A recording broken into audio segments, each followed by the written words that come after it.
Chapter fire claim accounts, question number 21। अगर आपके पास ये एडिशन है तो इसमें क्वेश्चन नंबर 21 है, और अगर आपके पास ओल्ड एडिशन है तो उसका क्वेश्चन नंबर 26 है। So question number 21।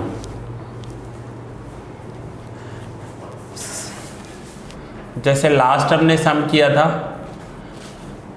लास्ट जो हमने सम किया है लॉस ऑफ प्रॉफिट पॉलिसी जिसे हम कहते हैं, ये वही सम है, थोड़ा सा डीप में है।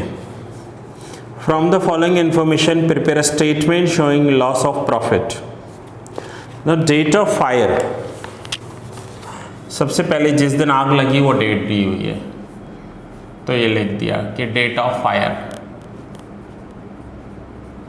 डेट ऑफ फायर है 1 अप्रैल 19। अब आगे दिया हुआ इंडेमिनिटी पीरियड। इंडेमिनिटी पीरियड किसे कहते हैं कि जिस पीरियड के लिए बिजनेस डिस्टर्ब हो जाएगा उसे इंडेमिनिटी पीरियड कहते हैं, कि आग लगने के बाद बिजनेस को वापस उसी लेवल पर लेकर आने के लिए 4 महीने लग गए।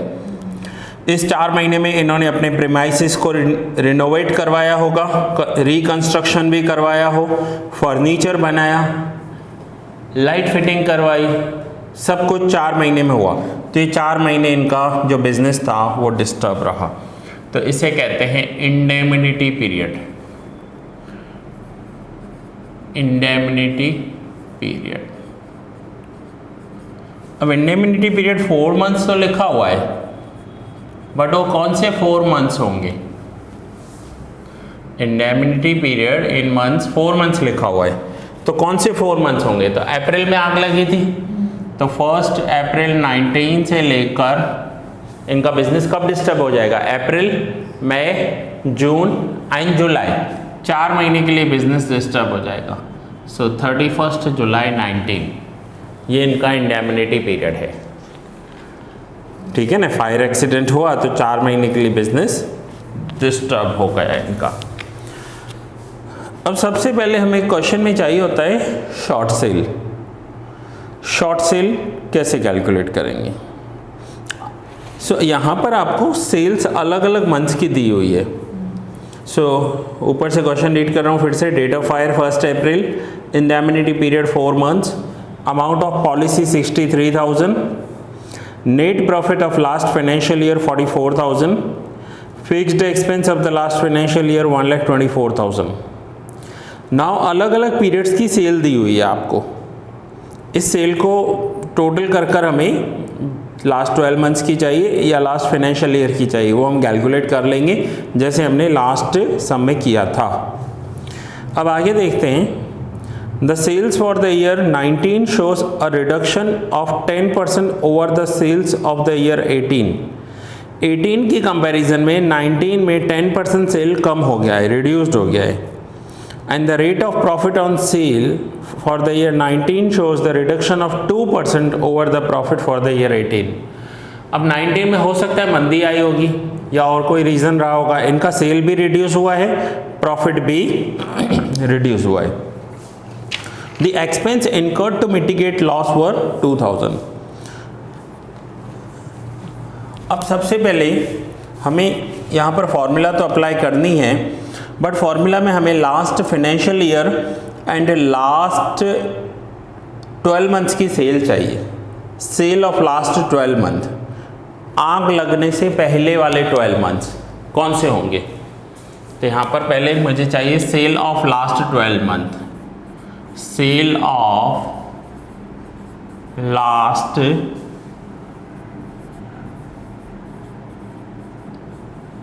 12 मंथ्स, तो लास्ट 12 मंथ्स कौन से होंगे? अब आग कब लगी थी? 1 अप्रैल 19, तो 1 अप्रैल 18 से लेकर 31 मार्च 19, ये आग लगने से एग्जैक्ट 12 मंथ्स पहले की डेट है। 1 अप्रैल 18 से लेकर 31 मार्च 19। फॉर्मूला में हमें चाहिए होता है लास्ट 12 मंथ्स की सेल, तो लास्ट 12 मंथ्स की सेल कौन कौन सी होगी? तो वो देख लो, देखो सेल दी हुई है, तो मुझे चाहिए 1 अप्रैल 18 से लेकर तो देखो नीचे 1 अप्रैल 18 से लेकर 31 जुलाई 18 का सेल दिया हुआ है, कितना है 4 lakhs। फिर मुझे चाहिए 1 अगस्त 18 से लेकर 31 दिसंबर 18 1 लाख। एंड देन हमें चाहिए जनवरी फरवरी मार्च ऑफ 19। तो यहाँ पर दिया हुआ है देखो 1 जनवरी 19 से लेकर 1 अप्रैल 19 लिखा हुआ है। 1 अप्रैल 19 की जगह मैं 31 मार्च 19 लिख रहा हूँ, डेट सेम होगा, ठीक है। तो सेल है 2 lakhs। फर्स्ट ऊपर दिया हुआ है 1 जनवरी से लेकर 31 मार्च तक 2 लाख। सो आग लगने से एग्जिट 12 मंथ्स पहले सेल कितना था, तो वो सेल था 7 लाख। एक तो हमें ये चाहिए होता है, दूसरा चाहिए होता है sale of last financial year. तो पहले आप इतना नोट डाउन कर लो, तो फिर sale of last financial year calculate करें। इन दोनों का यूज़ हम फॉर्मूला में करेंगे। सो अब हमें चाहिए sale of last financial year. तो पहले यहाँ पर नोट डाउन कर लो इतना।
चलिए नाउ अब हमें सेल चाहिए, sale of last financial year.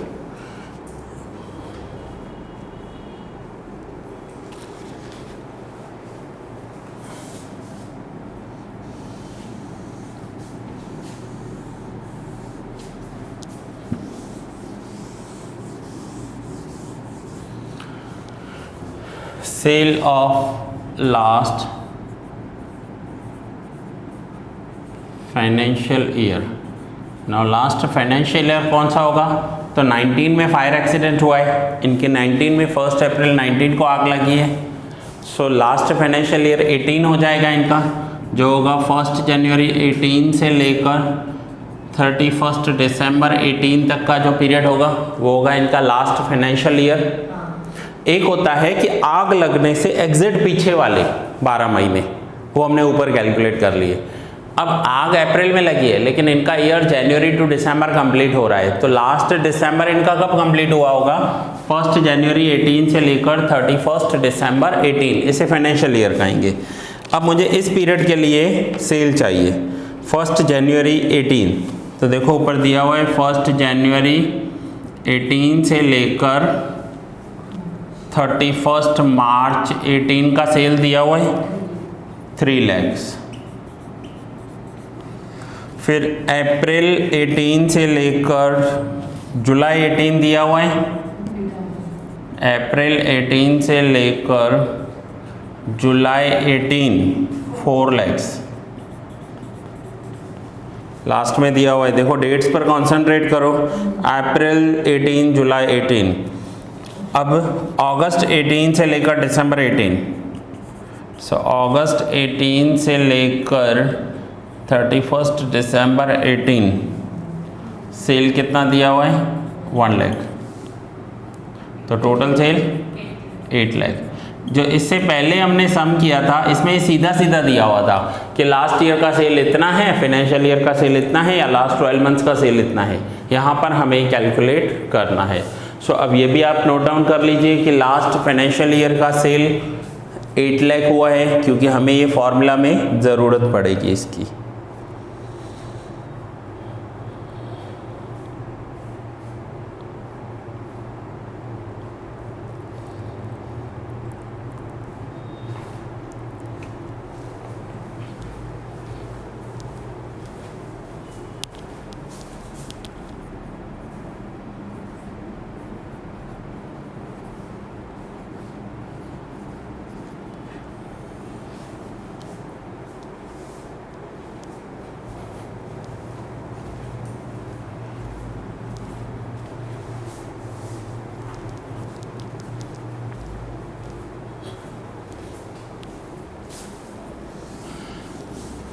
चलिए नाउ सब में देखिए, सबसे पहले फर्स्ट स्टेप क्या होता है, हमें शॉर्ट सेल कैलकुलेट करना होता है। लास्ट लेक्चर में हमने किया था ना शॉर्ट सेल। शॉर्ट सेल क्या होता है कि जब फायर एक्सीडेंट हुआ, 4 महीने का इंडेमनिटी पीरियड है, हमारा बिजनेस डिस्टर्ब हो गया, तो इन 4 महीनों में कितनी सेल कम हो गई हमारी, that is called short cell. और उस शॉर्ट सेल पर जितना हमारा प्रॉफिट कम हुआ है वो हम इंश्योरेंस कंपनी से लेंगे, डिमांड करेंगे। तो पहले शॉर्ट सेल कैलकुलेट करनी होगी। अब शॉर्ट सेल कैलकुलेट करने के लिए हमें ये देखना होगा कि ये जो 4 महीने थे जहां पर हमारा बिजनेस डिस्टर्ब हुआ, यही 4 महीने प्रीवियस ईयर के अगर हम ले लें तो हमारा सेल कितना हुआ था। तो ये जो 4 महीने थे, इंडेमनिटी पीरियड ऊपर लिख कर आए हो, देखो इंडेमनिटी पीरियड कौन सा था हमारा, 1 अप्रैल से लेकर 31 जुलाई। और यही indemnity period of previous year क्या हो जाएगा, 1 अप्रैल 18 से लेकर 31 जुलाई 18 हो जाएगा। हम ये देखेंगे कि लास्ट ईयर सेल कितनी हुई थी, तो देखो 1 अप्रैल 18 से 31 जुलाई 18 का सेल कितना हुआ है, 4 लाख। अब ये 4 लाख सेल हुआ है। अब लास्ट ईयर 4 लाख हुआ था, करंट ईयर कितना हुआ है वो देखेंगे तो हमें डिफरेंस पता चल जाएगा कि हमारा सेल कम कितना हुआ है। बट इसमें एक एडजस्टमेंट दिया हुआ था कि लास्ट ईयर के कंपेयर में करंट ईयर में 10% सेल डिक्रीज चल रही थी, 10% सेल डिक्रीज थी। इट मीन्स 4 लाख का 10% 40,000 माइनस करेंगे तो करंट ईयर के इन्हीं 4 महीने में 3,60,000 सेल होना चाहिए था। ठीक है, फिर से लास्ट ईयर जो आग लगे अभी करंट ईयर में 4 महीने का इंडेमनिटी पीरियड है, इसी इंडेमनिटी पीरियड का लास्ट ईयर का सेल, प्रीवियस ईयर का सेल था 4 लाख और करंट ईयर का सेल 10% कम चल रहा था। इट मीन्स 3,60,000 होना चाहिए था। और हुआ कितना है सेल, तो सेल्स देखो करंट ईयर का 1 अप्रैल 19 से लेकर 31 जुलाई 19, 31 जुलाई 19 जो 4 महीने का इंडेमनिटी पीरियड चला, इस इंडेमनिटी पीरियड में इन्होंने सेल किया कितना है 50,000। इट मीन्स 360 होना चाहिए था, इन्होंने 50 किया है, तो 3,10,000 क्या हो गया, शॉर्ट सेल हो गया। इसे हम कहेंगे short sales. Means last indemnity period के कंपेयर में करंट इंडेमनिटी पीरियड का जो सेल है वो कम हो गया है।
Now percentage of profit on sale, so उसमें ए पॉइंट का फॉर्मूला है net profit plus fixed expense divide by sales of last financial year into 100।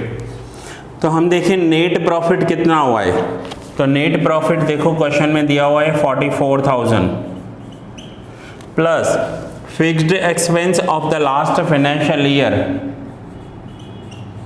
1,24,000 divide by sales of the last financial year. तो just हम ऊपर calculate करके आए हैं, देखो sales of the last financial year हमने वर्किंग नोट्स बनाए हैं। Sales of last financial year 8 lakhs, so sales of last financial year 8 lakhs into 100, so ये हुआ 21%। ठीक है, अब ध्यान से समझना इस पॉइंट को कि 21% इन्होंने लास्ट फाइनेंशियल ईयर में कमाया है, बट करंट ईयर में तो 2% डिक्रीज चल रहा है।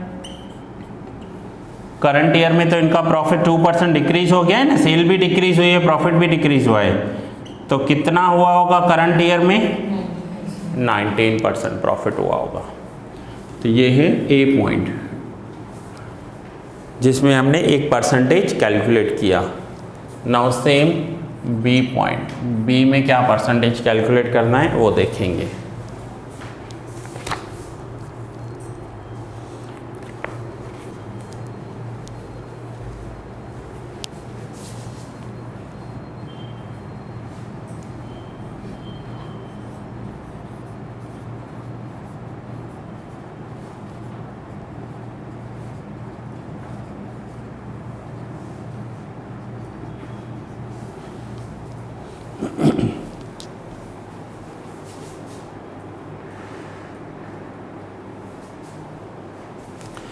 नाउ बी में है policy divide by sales of last 12 months into 100।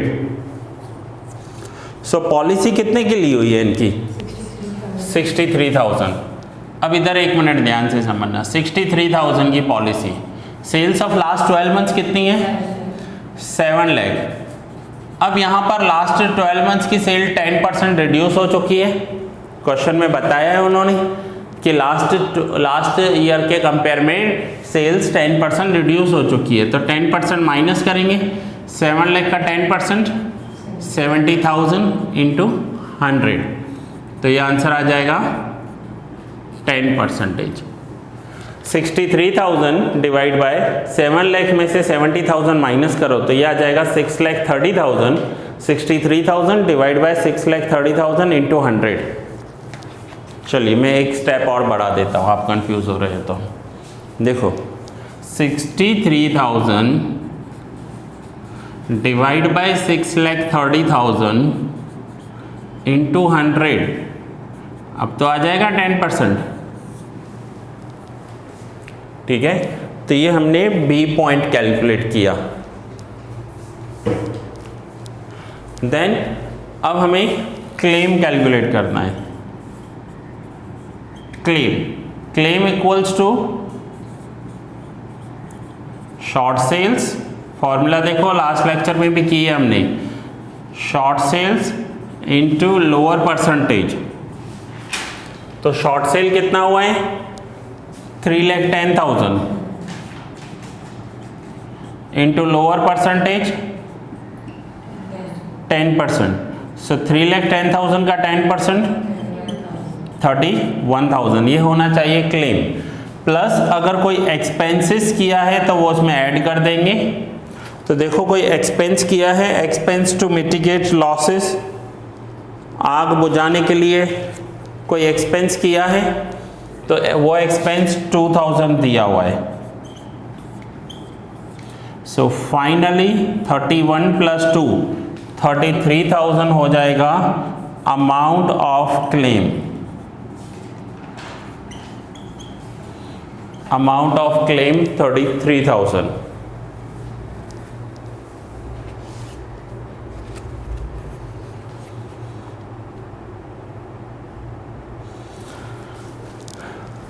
मैं फिर से रिमाइंड करवा दूं, लास्ट लेक्चर में भी मैंने आपको होमवर्क के लिए सम्स दिए थे। सो ये होमवर्क के सम्स सारे के सारे इलस्ट्रेशंस में से हैं। सो आपको ये सम्स करने हैं एक्स्ट्रा प्रैक्टिस के लिए, दैट इज इलस्ट्रेशन 2, 3, 4,